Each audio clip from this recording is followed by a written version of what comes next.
Jet tempur KF-21 Boramae yang dikembangkan bersama oleh Korea Selatan dan Indonesia telah melewati masa uji coba yang krusial. Setelah berhasil melakukan 1.300 kali penerbangan uji, kini KF-21 dianggap sebagai jet tempur yang benar-benar siap operasional, bukan lagi sekadar prototipe atau proyek pengembangan.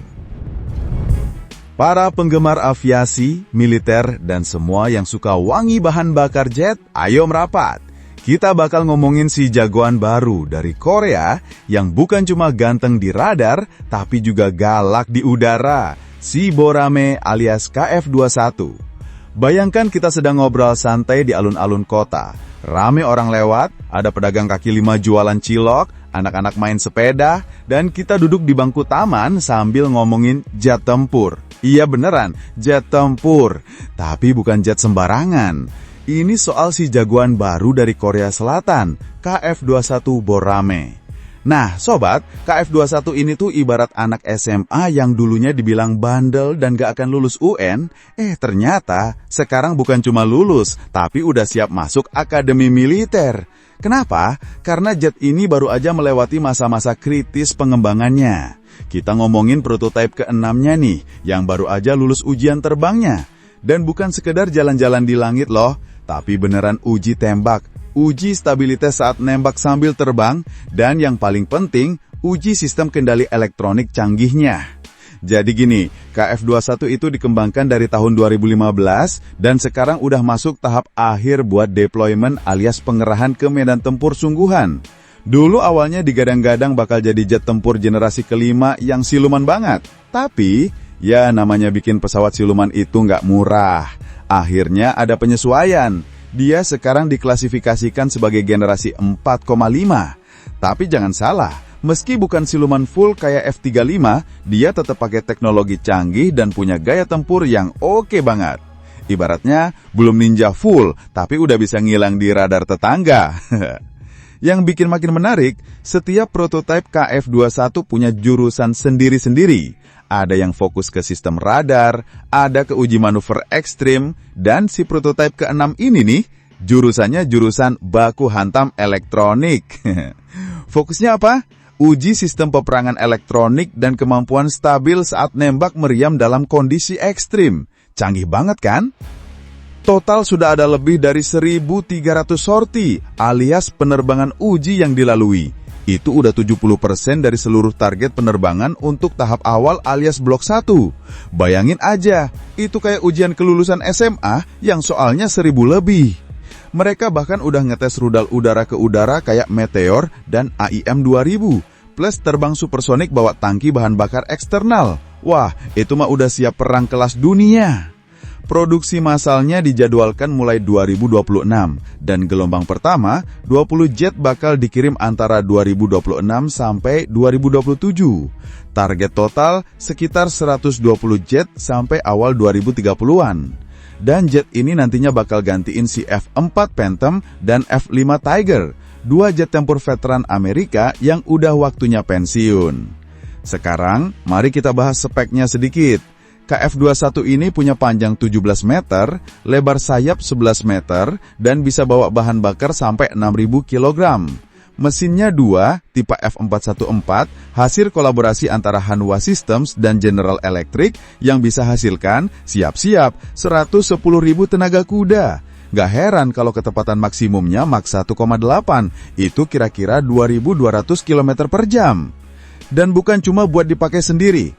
Korea Selatan juga niat banget ekspor. Target pasarnya Asia dan Timur Tengah. Filipina udah kepincut, kabarnya mau beli 40 unit. Peru juga lirik-lirik. Polandia mantau sambil nunggu varian Blok 2. Sementara itu, Uni Emirat Arab, Malaysia, Thailand, dan Irak masuk daftar calon pembeli. Bisa dibilang, KF-21 ini kayak mobil K-pop GT, tapi versi jet tempur. Modis, canggih, dan lagi digandrungi negara-negara yang pingin kekuatan udara tangguh, tapi tetap hemat biaya. Tapi hey, jangan lupa, Indonesia juga ikut campur tangan di proyek ini. Awalnya kita punya saham 20%, tapi karena dompet agak tipis, ya porsi kita dikurangi jadi 7,5%. Meski begitu kita masih ikut programnya, dan katanya sih bakal beli juga nanti. Dan nih, Yang keren, prototipe pertamanya diluncurkan tahun 2021 dan mulai terbangnya tahun 2022. Jadi kita bisa bilang, ini adalah salah satu proyek pertahanan paling serius dan paling dinanti-nantikan oleh rakyat Korea. Bahkan bisa jadi ini adalah simbol bahwa mereka sekarang bukan cuma jago bikin drakor dan K-pop, tapi juga jago bikin jet tempur. Si Boramae ini memang bukan cuma pesawat, tapi juga lambang tekad bangsa Korea Selatan yang ingin mandiri di bidang pertahanan.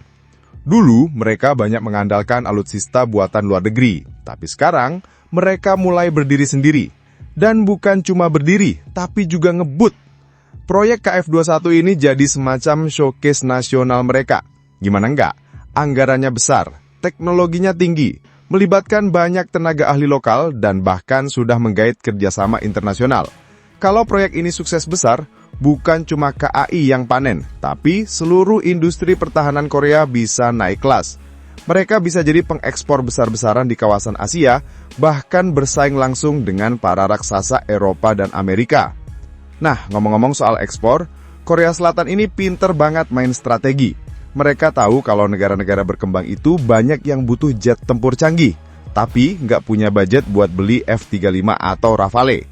Disitulah KF-21 masuk dengan jurus tampang keren, harga bersahabat. Jet ini memang belum se-style dan sekomplit F-35, tapi dengan harga lebih rendah dan sistem modular yang mudah di-upgrade, dia jadi solusi yang masuk akal buat banyak negara. Oh ya, jangan lupakan peran penting Indonesia. Meski porsinya sekarang tinggal 7,5%, tapi Indonesia tetap jadi partner strategis. Kabarnya, kalau dealnya jalan terus, Indonesia akan ikut produksi komponen, dapat alih teknologi, dan tentunya juga pesanan unitnya sendiri. Bayangkan kalau nanti TNI AU punya skuadron KF-21. Keren banget kan? Anak-anak SMA kita yang hobi main simulator bisa punya cita-cita jadi pilot Boramae beneran. Dan buat yang nanya, kenapa sih nggak langsung bikin sendiri aja jet tempur? Wah sobat, bikin jet itu nggak kayak bikin mie instan ya. Butuh riset bertahun-tahun, teknologi canggih, software avionik, uji struktur, radar, integrasi senjata, dan seabrek tantangan lain. Itu pun belum termasuk drama politik dan pendanaan. Jadi kerjasama kayak KF-21 ini justru jadi pintu masuk yang bagus banget buat Indonesia belajar dan naik level di dunia teknologi pertahanan. Oh ya, prototipe ke-6 yang tadi kita bahas juga punya peran unik. Selain buat uji tembak dan stabilitas, dia juga jadi platform buat uji sistem peperangan elektronik. Artinya, dia bisa jadi ninja yang bawa granat sambil main komputer. Belum lagi kalau nanti masuk ke fase blok 2, di mana kemampuan silumannya bakal ditingkatkan, senjatanya lebih presisi, dan ruang senjatanya mulai dipindahkan ke bagian dalam pesawat. Ini langkah penting supaya radar lawan makin susah ngelacak. Blok 2 juga kemungkinan besar akan lebih adaptif terhadap sistem baru, kayak rudal smart, drone pendamping, dan mungkin sistem AI tempur. Waduh, makin canggih, makin kompleks, makin keren. Dan ingat, ini belum termasuk kemungkinan dibuatnya varian lain kayak versi 1 kursi untuk tempur aktif, atau 2 kursi untuk pelatihan dan misi kompleks. Siapa tahu nanti muncul versi maritim atau versi tanpa awak. Kalau Korea bisa modifikasi K-pop buat semua selera, ya jangan heran kalau Boramae juga bisa muncul dalam varian remix. Belum lagi soal tampilan visualnya, sudut sayapnya tajam, bentuk bodinya ramping, dan dengan warna cat abu-abu khas jet tempur, KF-21 ini kalau difoto dari belakang bisa bikin pilot negara tetangga langsung ngezoom layarnya. Aura jangan macem-macem sama gue, terpancar meskipun diam di landasan. Dan jangan lupakan, para insinyur muda di Korea Selatan sekarang punya role model nyata.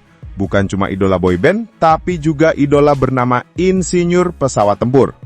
Bayangkan mereka kerja di lab sambil nyetel lagu BTS, tapi yang lagi mereka gambar itu bukan koreografi, tapi melainkan sistem radar generasi baru.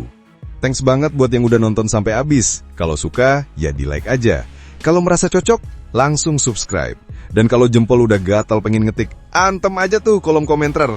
Mau debat? Boleh. Mau bercanda? Gas. Yang penting sopan.